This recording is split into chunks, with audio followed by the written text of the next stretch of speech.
Well, let me show you how far I've made it here.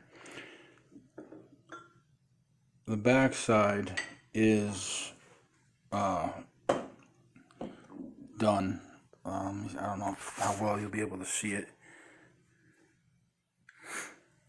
And now this side, I've got the channels set for the rails. Although I don't have the right rails yet, they are on order. They won't be in for a good 7 days or so. So I can't really do much until I get the rails in.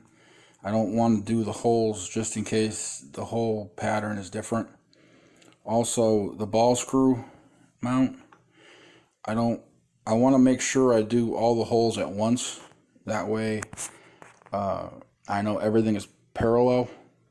So I'm going to wait until I get this whole kit in for this size. This again is the Z-axis. This is the X. Once this is done, I will start building the table and the Y-axis. The Y-axis is going to be 39 inches.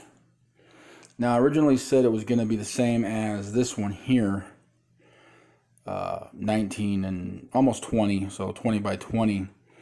But that only gives you about 12 inches of travel in the end.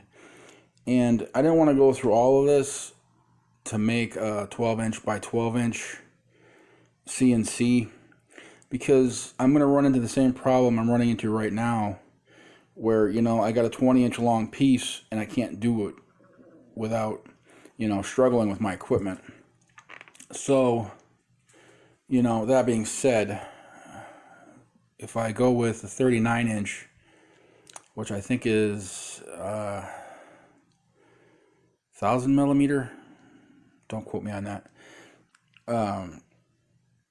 it should give me approximately 32 inches of actual Y travel.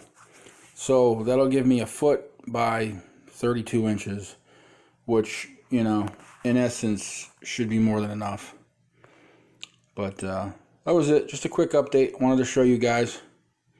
We're getting there. Slow but sure.